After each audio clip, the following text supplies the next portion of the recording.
Programme मध्य मुकाबले में खुशामदीद। मैं हूं रबिया एहसन और मेरे साथ मौजूद है रऊफ क्लास्टर। और आज के प्रोग्राम में जिन टॉपिक्स हम बात करेंगे उसमें सबसे पहले आईनी तरमीम के लिए हुकूमत ने प्लान तरतीब दे दिया। बैरून मुल्क मुकीम पार्लियामेंटेरियंस को 15 अक्टूबर तक वापस आने की हिदायत। पीटीआई अपने अरकान छुपाने में मसरूफ। दूसरी तरफ मुल्क की तमाम हाई कोर्ट्स में तरामीम रोकने के लिए पिटिशंस दायर। गंडापुर ने विफाक पर बारूदी पुलिस, बावर्दी पुलिस और रेस्क्यू एहलकार को गैर कानूनी हिरासत में लेने का इल्जाम लगा दिया। केपी हाउस में तोड़ फोड़ का भी विफाक जिम्मेदार। पुलिस को कंट्रोल करने और तबादलों का इख्तियार लेने के लिए गंडापुर की काबीना ने पुलिस एक्ट 2017 में तरमीम कर दी। सियासी बाजी कौन जीतेगा, इसके ऊपर बात करेंगे। इसके अलावा बात करेंगे आईपीपीज फ्रंट पर हुकूमत कामयाब, रिलीफ मिलना शुरू। आईपीपीज ने कॉन्ट्रैक्ट खत्म करने की दस्तावेजात पर इब्तदाई दस्तखत कर दिए। कौमी खजाने को अरबों रुपए की बचत का इम्कान। कौन कौन से आईपीपीज कॉन्ट्रैक्ट खत्म करने में शामिल और इनके मालिकान कौन हैं, इसके ऊपर बात करेंगे। इसके अलावा बात करेंगे 11 अरब रुपए के डैम फंड में 12 अरब का मुनाफा। चीफ जस्टिस मार्कअप देने पर बरहम हो गए। दौरान समाअत अदालती मावन खालिद जावेद खान की जानिब से खबरों का हवाला देने पर अदालत बरहम। सियासी की बजाय कानूनी मावनत की हिदायत। डैम फंड केस में आज क्या हुआ, इसकी डिटेल्स आपके साथ शेयर करेंगे। इसके अलावा बात करेंगे एशियन डेवलपमेंट बैंक आइंदा 3 साल में पाकिस्तान को 6 अरब डॉलर्स देगा। कंट्री डायरेक्टर एडीबी की सेनेट खजाना कमेटी को ब्रीफिंग। पॉइंट ऑफ सेल की मद में कितनी रकम इकट्ठी हुई, chairman committee senator Salim Mandviwalla ने इलेक्ट्रिक व्हीकल्स में तफरीक न करने का मशवरा दे दिया। सेनेट खजाना कमेटी इजलास की अहम डिटेल्स इस हवाले से क्या रही, वो भी आपके साथ शेयर करेंगे। हमें ज्वाइन किया है डिस्कशन करने के लिए सेनेटर मुस्लिम लीग नून है lieutenant general retired Abdul Qayyum साहब, उनको वेलकम करेंगे। अस्सलाम वालेकुम अब्दुल कयूम साहब। जी वालेकुम अस्सलाम। अच्छा अब्दुल कयूम साहब, आप बाहर थे मुल्क से काफ़ी दिनों से, और पीछे जो सियासी महाज है और जो आईनी महाज है, हर तरीके से हमने देखा है कि मामलात जो हैं वो काफ़ी डेवलप होते रहे हैं। अब जब आप पाकिस्तान वापस आए हैं तो आप इस सारी डेवलपमेंट को, ये जितने भी फ्रंट्स पे होती रही है, किस तरह से देख रहे हैं? देखिए, बहुत मेहरबानी, आपने लाइन पे लिया। मैं बाहर भी तो वैसे अपनी गया था प्राइवेट विजिट पे, लेकिन अल्लाह का करम है कि जहाँ भी मुझे मौका मिला पाकिस्तान के अलम को बुलंद करने के लिए, कश्मीर काज पे बात करने के लिए, पैलेस्टाइन के इशू पे बात करने के लिए, पाकिस्तान के अंदर जो हमारे मुस्बत कदम हैं उनकी आगे बात की है। और बैन अवी सतह के ऊपर हमारे जितने बाहर लोग काम कर रहे हैं, इस वक्त तकरीबन 9 मिलियन लोग जो हैं वो बाहर हैं। तो वहाँ जहाँ भी पाकिस्तानियों से मिला तो मैंने उनको यही रिक्वेस्ट की कि मुल्क से बाहर हमारी एक जमात होनी चाहिए और उसका नाम पाकिस्तान है। यहाँ हम ग्रुप बंदी ना करें चूँकि पाकिस्तान की काज को इफेक्ट होता है। तो वापस मैं आ गया हूँ। वहाँ एक मौका मुझे ये भी मिला कि बैन अवी जो है यूनिवर्सल पीस फेडरेशन, उन्होंने मुझे एज ए की नोट स्पीकर बुलाया कि बैन अवी अमन के लिए। तो वहाँ मैं जो हमारा पाकिस्तान का नुक्ता नज़र है, जो मेरी ज़ाती राय थी, उसमें मैंने बताया कि यूनाइटेड नेशन जब तक इफेक्टिव नहीं होगी, दुनिया के अंदर अमन कायम नहीं होगा। तो आफ्टर हैविंग डन दैट, मैं पाकिस्तान के मसाइल से तो इन टच रहा। ऑफ कोर्स आजकल ग्लोबल विलेज है, पूरी दुनिया और हर चीज़ पता चलती रहती है।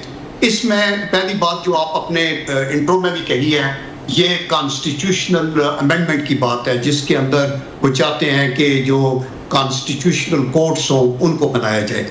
और इन एडिशन टू दैट जो दुख दे बातें थी वो ये टेररिज्म के अटैक्स थे, जिसमें हमारे फौजी बहादुरी के साथ अपनी जानें अपने मुल्क के सलामती के लिए जो हैं वो निसार कर रहे हैं। प्लस डेवलपमेंट पॉलिटिकल लेवल के ऊपर तो खुशाइंद होती है, क्योंकि जहाँ जिंदा कौमें हैं वहाँ पॉलिटिकल एक्टिविटी और लोगों के राइट्स हैं वो होनी चाहिए। लेकिन जहाँ हम कानून को हाथ में लेते हैं और ये मरने मरवाने पे आ जाते हैं और हकारत और नफरत को जन्म देते हैं और एक दूसरे को अपनी जानी दुश्मन समझते हैं या बना लेते हैं, आई थिंक ये कौमों की बिरादरी में ये अच्छे शगुन नहीं है। तो ये चीज़ें हैं जो मैंने देखी। बाकी आप मुझे कोई क्वेश्चन करेंगी तो मैं आपको ये अमेंडमेंट जो कॉन्स्टिट्यूशनल है उस पर और बात कर सकता हूँ। जी, इसी पे मैं बात करना चाहूँगी। जज साहब, ये बताइए जो आईनी तरमीम है इसकी क्या सूरत हाल आप डेवलप होती हुई देख रहे हैं, क्योंकि हुकूमत ने तो ये कह दिया है कि जो ये एससीओ समिट है उसके बाद ये तरमीम लाई जाएंगी। अब इससे पहले भी लाने की कोशिश की गई, उसमें जो नंबर्स गेम की सिचुएशन थी, जो मौलाना का स्टांस था और जिस तरह से नंबर्स को लेकर हुकूमत परेशान थी, तो आपको क्या लगता है अभी मैनेज कर पाएगी हुकूमत अपने गिवन टाइम पे? जी देखिए, इसमें दो चीज़ें बड़ी ज़रूरी हैं। आपका प्रोग्राम बड़ा देखा जाता है।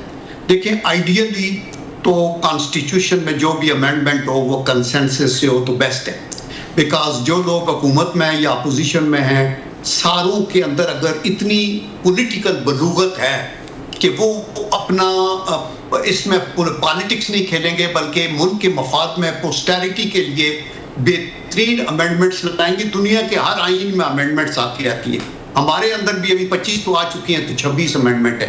तो पहली बात तो है कंसेंसस। अगर वो नहीं मुमकिन कि कई जमातें हटदर्मी पे हैं और वो पॉलिटिक्स को और सियासत को ले आते हैं, फिर ऐसी सूरत में जब आपको 2/3 मेजॉरिटी मिलती है तो उस सूरत के अंदर भी अमेंडमेंट के लिए टाइम हो जहां आप इसके ऊपर डिबेट कर सके टीवी पे, हाउस में वगैरह। लेकिन जहां मुल्क के हालात इस तरह के हो जाएं, जहां दरारें पड़ जाएं, लोग मतलब है इवन आपके अदल के निज़ाम के अंदर आपकी जो लीगल फ्रेटर्निटी है उसके अंदर पॉलिटिसाइजेशन की रिपोर्टें आनी शुरू हो जाएं और आप ये समझें कि ये ऐसे मारूजी हालात हैं जिनमें ये अमेंडमेंट करेंगे। तो अच्छा, आप ये देखें कि इस वक्त तकरीबन 2.4 मिलियन केसेस हैं जो कोर्टों में पड़े हुए हैं और सिर्फ सुप्रीम कोर्ट में रऊफ क्लास्टर साहब अच्छी तरह जानते हैं 60,000 केसेस पेंडिंग है। उसमें बेशक 5% या 10% भी कॉन्स्टिट्यूशनल हो, बाकी सारे दूसरे हों, इवन देन ये टाइम 90% लेते हैं और दूसरों को टाइम नहीं मिलता। तो मेरे ख्याल में जो नॉर्मल लिटिगेंट्स हैं उनको, और इसके ऊपर सारी जमातें बशमूल तहरीक इंसाफ के सबका कंसेंसस था, तो इसके ऊपर जिद करने की जरूरत मेरे ख्याल में एक ये पॉइंट बड़ा वैलिड है। नंबर 2 ये है कि मैं हैरान होता हूं जब हम कहते हैं कि हर प्रमोशन सीनियरिटी पे होना चाहिए। देखिए, हर आदमी जो है हर रैंक के अंदर असेस होता है। मैंने इससे पहले भी ये बताया है कि अफवाज में जब एक कर्नल को ब्रिगेडियर बनाना होता है तो वो कर्नल के रैंक में असेस किया जाता है कि ब्रिगेडियर बनने के काबिल है या नहीं। इसी तरह एक लेफ्टिनेंट जनरल को उस अपने टेन्योर में देखा जाता है कि इसने इस टेन्योर की कितना हक अदा किया और क्या ये पॉलिटिसाइज तो नहीं हो गया, क्या कोई इनडिस्क्रीट तो नहीं हुआ, अपने ओहदे से नाजायज कोई और खराबी तो नहीं हुई। तो दैट इज द रीजन कि 6, 7, 8 लेफ्टिनेंट जनरल्स के नाम आते हैं और एक को आप chief of army staff select करते हैं। यही चीज अदलिया में भी होनी चाहिए कि सुप्रीम कोर्ट का chief justice in a country like Pakistan जहां मल्टीफेरियस आपके मसाइल हैं, वहां एब्सोल्युटली ऑन मेरिट जिनकी रेपुटेशन भी हो, जिनका एक्सपीरियंस भी हो, जिनके उनके क्रेडिट के अंदर ऐसे फैसले हो करके उनकी मौजूनियत को देख के और अल्लाह को हाजिर नाजिर करके मुल्क के मफाद के लिए, I think that is the reason कि ये जस्टिस कार्निलिस भी आए और भगवान दास आए और आपकी जो हबूदुर रहमान वगैरह, ये सारे मेरिट के ऊपर आए हैं। और ये बेस्ट होगा कि अच्छा बंदा सीनियर भी हो। मसलन मैं आपको बताऊं कि जब मैं मिलिट्री सेक्रेटरी था प्राइम मिनिस्टर हाउस में, तो उस वक्त चीफ ऑफ आर्मी स्टाफ बनने थे, तो जो पैनल आया उसमें जनरल जहांगीर करामत ऑन टॉप थे।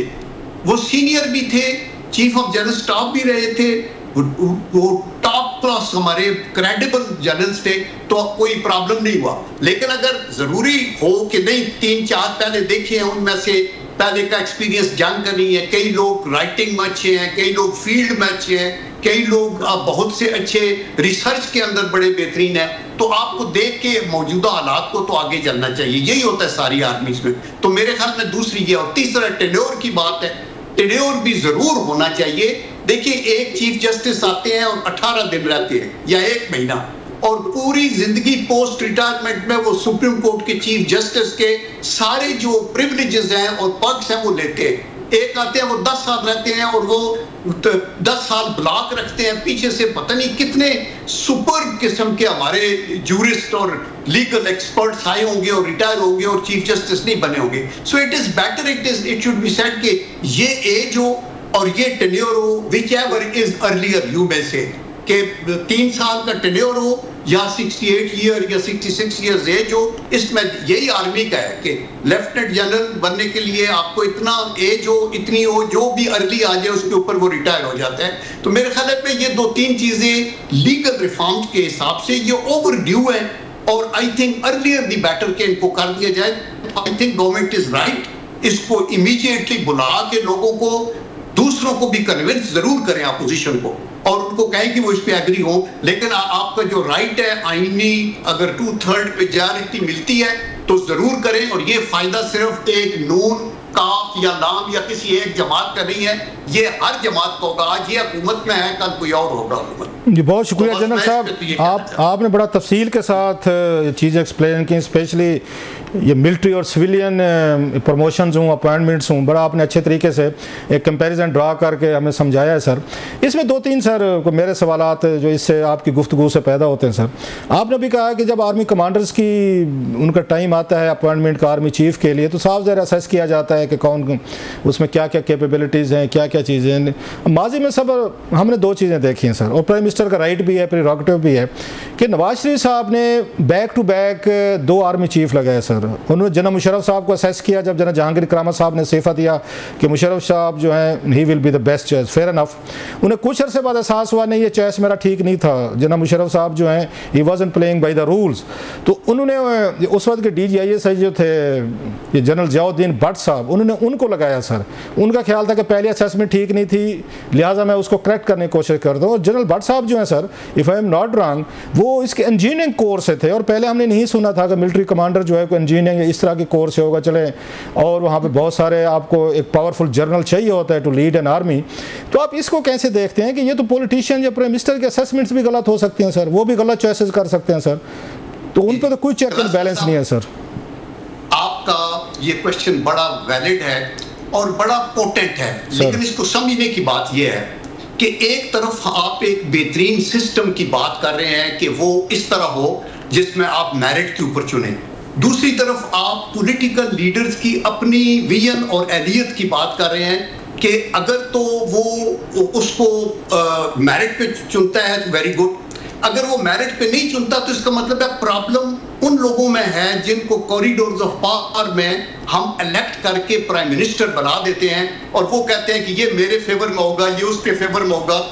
अगर आप ये सोचते हैं तो प्रॉब्लम हमारी तरफ है। फिर कौन को सोचना चाहिए कि आप कैसे लोगों को इलेक्ट करते हैं और फिर वो इलेक्टेड लोगों में से प्राइम मिनिस्टर बनता है और उस पर आपका ट्रस्ट ही नहीं है कि वो चीफ जस्टिस या चीफ ऑफ आर्मी स्टाफ ठीक बनाएगा। नंबर 2 मैं आपको बताऊं, जनरल परवेज मुशर्रफ हो या कोई भी, ऑनेस्ट टू गॉड मैं आपको बताऊं कि एज ए लेफ्टिनेंट जनरल जो कुछ उनकी परफॉर्मेंस थी वो आउटस्टैंडिंग थी, नो वे किसी लिहाज से भी वो, और उनको इस लिहाज से मेरिट के ऊपर देख के किया गया। जनरल परवेज मुशर्रफ DGMO रहे और वो अपने तौर पे मैं और उन्होंने हमने इकट्ठा एक कोर्स 1 साल का किया, मेजर इकट्ठे थे, वो ठीक है। लेकिन जब आप इन ओहदों पे पहुंचते हैं तो फिर ये आपका और अल्लाह का हिसाब किताब होता है कि क्या आप अपने ओहदे से बाहर कदम उठाते हैं। आप अगर गलती करेंगे तो उसका तो कोई चेक नहीं है। आपने एक चीफ जस्टिस लगा दिया, जस्टिस सज्जाद अली शाह को बेनजीर भुट्टो साहबा के टाइम में लगाए, और वो जब उधर बैठे तो इनके आपस में डिफरेंस हो गए, वो एक अलग बात है। उसमें ये देखना होगा कि कौन गलती के ऊपर था और कैसे था। तो इस सिस्टम को यहाँ देखना जरूरी है। जहां तक प्रमोशन का ताल्लुक है वो हमें मेरिट पे करना चाहिए।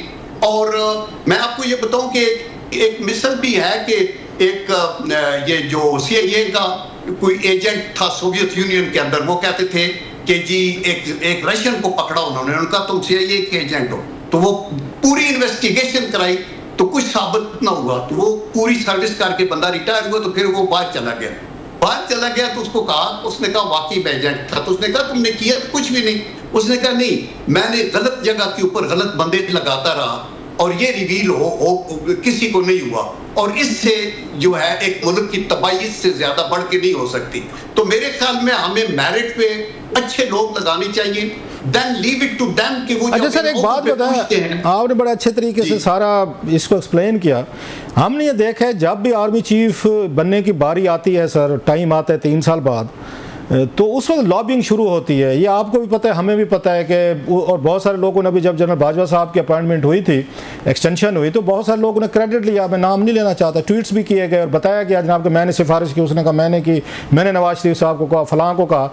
तो जब प्राइम मिनिस्टर की डिस्क्रेशन आ जाती है सर कि वो 4 में से किसी एक को लगाए, तो फिर तो लॉबिंग भी होगी। वो जजेस हूँ, वो चीफ जस्टिस बनने की कोशिश करेंगे, जैसे अभी हम देख रहे हैं कि बेंच में लड़ाई फड्डा चल रहा है, इसमें जस्टिस मंसूर अली शाह साहब और ये काजी साहब के बारे में यही बताया जा रहा है। तो जब यहाँ पे 3-4 का पैनल जाता है, वो ठीक है आपकी बात में, इससे मैं इत्तफाक करता हूँ कि असेस करना चाहिए आपको, प्राइम मिनिस्टर हो, कमेटी हो, जो भी हो, कि 4 बंदू बुला के वो असेस करे। लेकिन ये पाकिस्तान जैसे मुल्कों में जब असेसमेंट का टाइम आता है तो कैंडिडेट्स जो हैं वो लॉबिंग करते हैं सर, वो पॉलिटिशियंस को अप्रोच करते हैं, अपनी वो वफादारियों को बताते हैं, अपनी गारंटीज देते हैं, जमानतें देते हैं। मसलन जनरल मुशर्रफ के बारे में चौधरी निसार अली खान साहब ने मुझे खुद बताया था कि मैंने मियाँ साहब को उनकी सिफारिश की थी कि इनको आर्मी चीफ लगा दिया, और नवाज शरीफ साहब बाद में उनसे नाराज भी रहे कि आपकी सिफारिश पे कराया। तो ये नहीं समझते कि इस तरह की जब आपको सवाबदीदी पावर्स होती हैं, वो चाहे आर्मी चीफ बनाते वक्त आपको मिल जाएं, चाहे आपको यहाँ पे ये चीफ जस्टिस लगाते वक्त मिल जाएं, तो लॉबिंग तो होगी। फिर तो मेरा बंदा, मेरा वाला ये असूल जो है, लॉयल्टी विल बी प्रेफरेबल। जो बात मेरिट की आप बात कर रहे हैं, वो प्राइम मिनिस्टर पॉलिटिकल लोग तो नहीं देखते मेरिट वगैरह। वो तो वहाँ पे ट्रंप ने भी कहा था, जेम्स कॉमी को कह दिया था, FBI के डायरेक्टर को, तुम मेरे लॉयल रहोगे और जैसे मैं कहता हूँ वैसे करोगे। उसने कहा नो सर, मैं अपनी इसको USA को या अपने कॉन्शियस को मैं उसको लॉयल रहूँगा, अनेस्टी करूँगा। तो उसको हटा दिया था, फायर कर दिया था ट्रंप ने। तो सर यहाँ तो लोग वो चाहते हैं, मतलब लॉयलिस्ट चाहते हैं, और लॉबिंग होती है, सिफारिशें होती हैं, गारंटीज होती है। Sorry for the long question, मैं समझना चाहता हूँ इसको कैसे एड्रेस करेंगे सर? ये फौज में भी होती है लॉबिंग, आर्मी चीफ के वक्त सर। रऊफ भाई, इसके दो एस्पेक्ट हैं ना सर। एक तो हम कहते हैं लॉबिंग की गई, which is the negative sense में बात होती है कि लॉबी करके किसी को आगे लेके आ जाए। एक होता है कंसल्टेशन, कि कई दफा जब इन ओहदों के ऊपर, बड़े ओहदों पे चीफ एग्जीक्यूटिव है जिसने फैसला करना है, तो वो कंसल्ट उसको करना भी चाहिए अपने तौर के ऊपर, और फैसला उसको अपनी बसीरत के मुताबिक करना चाहिए।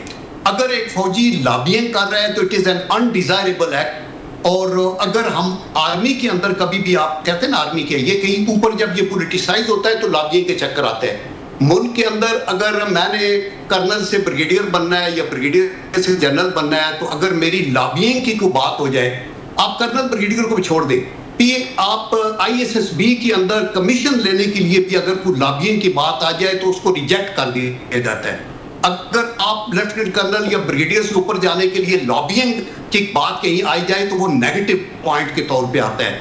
आई थिंक ये टॉप मैन जो होता है इंस्टीट्यूशन का, या chief executive of the army, he should, I have talked many times to me Nawaz Sharif साहब, and I have heard this from him, कि उन्होंने कहा कि फलां बंदे ने मुझे चूंकि अप्रोच कराई तो उसको मैंने रिजेक्ट कर दिया।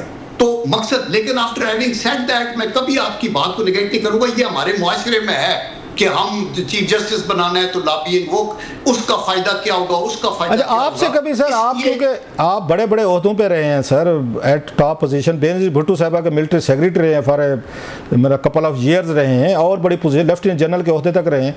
जब नवाज शरीफ साहब आर्मी चीफ ये लगा रहे थे, और आप उनकी पार्टी में भी थे, अभी भी हैं, कभी आपसे भी उन्होंने मशवरा किया? त्रिमजी साहब भी थे लेफ्टिनेंट जनरल, वो भी सेनेटर थे, कि आप लोग रहे हैं, आर्मी का माइंडसेट समझते हैं, कि लोगों को जानते होंगे, कुछ आपके नो होगे, तो आप जरा एडवाइस करें कि किसको लगाना चाहिए? कभी आपसे मशवरा भी किया या जनरल त्रिमजी साहब से सर, जब सेनेटर से? देखिए, असूली तौर पे बेसिकली प्राइम मिनिस्टर कई दफा जब उनकी मर्जी होती है वो बात कर लेते हैं। मैं यहाँ आज आपको एक चीज रिवील करना चाहता हूँ sir, and it is a positive thing, कि जब मैं MS2 प्राइम मिनिस्टर था बेनजीर भुट्टो साहबा के साथ, तो अल्लाह उनको बख्शे, और शी आस्क्ड मी कि अभी जनरल वहीद काकड़ साहब की एक्सटेंशन के मसले के ऊपर, तो मैंने अज़रुई ईमान उनको ये बताया कि मैडम एक्सटेंशन जो हैं ये कभी भी अप्रिशिएट नहीं होती, और जनरल वहीद काकड़ एक बहुत आउटस्टैंडिंग, हमारे अपने तौर के ऊपर बड़े कामयाब, उन्होंने पॉलिटिकल किसी चीज में मुदाखलत की तो बहुत अच्छे हैं, उनके लिए ये बेटर होगा कि वो टाइम पे रिटायर हो। तो उन्होंने मुझे कहा कि we have already offered 1 year extension to general Waheed, she had already done it, then she was asking me, तो मैंने कहा कि नो प्रॉब्लम, तो मैं चुप रहा। उसके बाद जनरल वहीद काकड़ ने जब अपने दोस्तों यारों से बात की तो लोगों ने कहा ये 1 year भी खत्म हो जाएगा, जनरल साहब आपका गुड नाम है, आपने दयानतदार जी, and he refused, and therefore वो तो मेरा मतलब है आपसे कोई कंसल्ट करे ना तो आप दयानतदारी से राय दे सकते हैं, और आपकी जो अनसोलिसिटेड एडवाइस है वो मेरे ख्याल है वो ठीक नहीं लगता। But I can assure you कि जो लोग इन अहदों पे होते हैं वो अपने तौर के ऊपर अपने चेक्स करते हैं, लेकिन बात यही होनी चाहिए कि आप मेरिट पे जाएं, बंदे को लगाएं, आगे वो ब्लंडर करता है तो फिर आप देख लें। अच्छा सर, थोड़ा सा फिर क्या होगा, थोड़ा सा आगे चलते हैं सर, थोड़ा सा आगे चलते हैं। बड़े अच्छे इस पे आपकी डिलिब्रेशन है सर, कि अभी हमने देखा है चाइनीज़ के साथ सर, अभी प्राइम मिनिस्टर भी कह रहे थे कि फिर वहाँ पे कराची में हमने देखा है कि वो चाइनीज़ एक्सपर्ट आए थे, उन पर फिर अटैक हुआ, फिर वो बेचारे वहाँ पे जहाँ भाग हुए हैं। तो उस पर प्राइम मिनिस्टर ने कहा था जनाब कि मैं उनको ये अश्योर करके आया था चाइनीज़ को कि इस दफ़ा बड़ी फूल प्रूफ आपको सिक्योरिटी मिलेगी और कोई वो नहीं होगा सर, इस दफ़ा कोई प्रॉब्लम नहीं होगा, कोई अटैक नहीं होगा। ये अभी की बात है सर। तो कैसे देखते हैं, क्या हमारी एजेंसीज़ हैं, हमारे लॉ इन्फोर्समेंट एजेंसीज़ हैं, सीक्रेट एजेंसीज़ हैं, सबको पता है, वो BLA को ज़्यादा इन्फॉर्मेशन है, सब कुछ का पता है, बंदे भी हैं कराची में, उनके पास खुदकश भी हैं, उनके पास भरोसे से भरी वैनें भी हैं, उनके पास टाइम टेबल भी है, नाम भी हैं, शक्लें भी हैं, सब कुछ है। तो हमारी एजेंसियाँ, हमारी सिक्योरिटी क्या कर रही है? इतना बड़ा ब्लोस है कि प्राइम मिनिस्टर श्योर करके आते हैं चाइना को और उसके कुछ अरसे बाद फिर वो उड़ा के रख देते हैं। कोई how do you see that sir? ये हमारे, अब हमें तो कोई सीरियस नहीं लेगा, कि हमारी कमिटमेंट ही कोई नहीं सीरियस लेगा कि प्राइम मिनिस्टर के लेवल पे एश्योरेंस हो और फिर भी कराची में आपको उड़ा दिया जाए बमों से सर। देखिए, ये जो टेररिज्म के खिलाफ एश्योरेंस है ना, ये अमेरिका का सदर भी नहीं दे सकता और कोई मुल्क भी नहीं दे सकता, और खसूसन ऐसा मुल्क पाकिस्तान नहीं। तो आपका ख्याल है शहबाज शरीफ साहब को नहीं देनी चाहिए थी? वो तो खुद कह रहे थे अपनी कैबिनेट के इजलास में शायद कि मैं जो उनको अश्योर करा के आया था कि आपकी दफा चाइनीज पे हमले नहीं होंगे, कोई बॉडीज, कोई डेड बॉडी नहीं होंगी सर।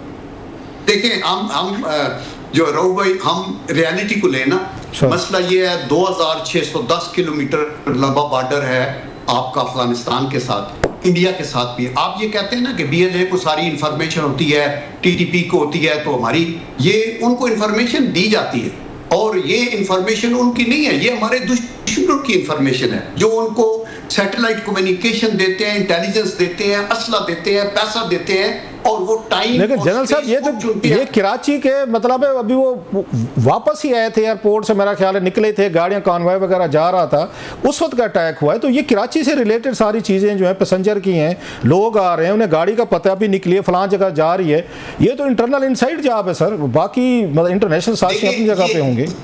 नहीं, देखिए, करने वाले तो इंटरनेशनल लिंकेजेस होते हैं, लेकिन मैं आपको बताऊं कि अभी इसकी इन्वेस्टिगेशन होगी ना तो फिर पता चलेगा। और आपको ये पता है कि CPAC के खिलाफ है, वो कहते हैं रेड लाइन आपने क्रॉस की है, and therefore they will bend backwards to ensure कि किसी न किसी तरीके से हम इनको करें। लेकिन अल्लाह के करम से चाइनीज के साथ भी हमारी अंडरस्टैंडिंग है। ये लॉसेस तो अच्छा, लास्टली सर जनरल साहब, लास्टली ये आपने PTM का देखा सर, PTM को बैन कर दिया गया, मंजूर पश्तीन साहब और दीगर लोग जो हैं वो अपना कुछ जिरगा बुला रहे थे, हज़ारों लोगों को इनवाइट किया गया था, जिसमें PTI भी जा रही थी, जिसमें मौलाना फजल रहमान साहब भी हैं, उसके बाद ANP भी है, फिर अचकज़ई साहब, की सारी पार्टीज वर इन्वाइटेड, और उनका स्लोगन ये था कि हम शायद कुछ स्टेट पाकिस्तान से कोई अलहदगी का कोई बातें हो रही थी।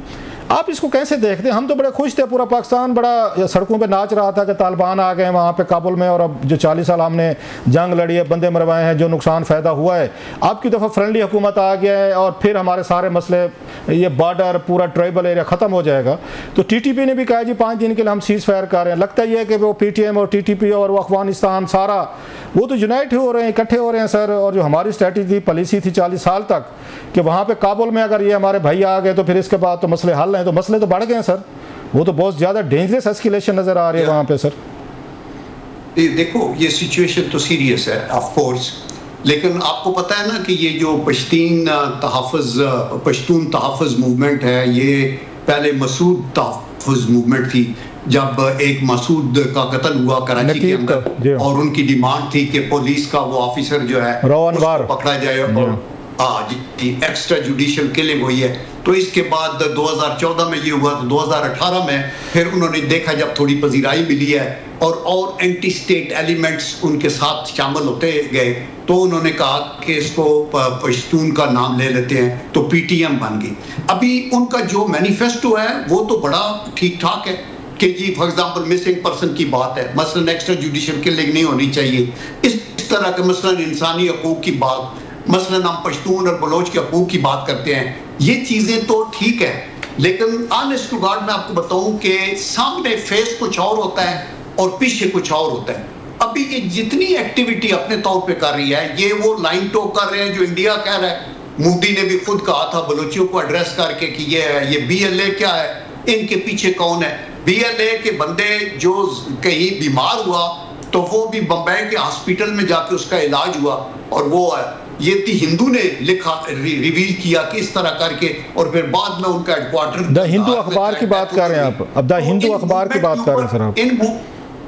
जी तो इन मूवमेंट के ऊपर ना हमें नजर देखें। पाकिस्तान एक बड़ा स्ट्रांग मुल्क है अल्लाह के करम से, पाकिस्तान एक न्यूक्लियर मुल्क है, पाकिस्तान में 25 करोड़ लोग रहते हैं, इसमें आप जैसे मुहब्बे वतन और सारे लोग हर सूबे में, सारे चारों सूबे, इसको आप किसी तरीके से रियासत को ये ग्रुप्स हटा नहीं सकते, लेकिन we have to be careful, we have to see कि ये अलाइनमेंट हमारे मासूम लोगों को ये भुला के मिसगाइड करके और एक नया नैरेटिव देके, तो आई एम श्योर कि ये कोर्ट में जाएगा तो हुकूमत को प्रूव करना पड़ेगा कि आपके पास क्या सबूत है। वो कह रहे हैं ना कि ये इनकी एक्टिविटीज मुल्क की सालमियत के खिलाफ थी, तो I think they will surely prove that, और इनको भी चाहिए कि मेन स्ट्रीम में खुदा के लिए रहे, और इनके तो हमने MLAs ले लिए, हमने तो इनको अलाउ कर दिया कि आप सब कुछ आ जाएं, तो इवन देन फिर आप एक अलग डुगडुगी ना बजाएं।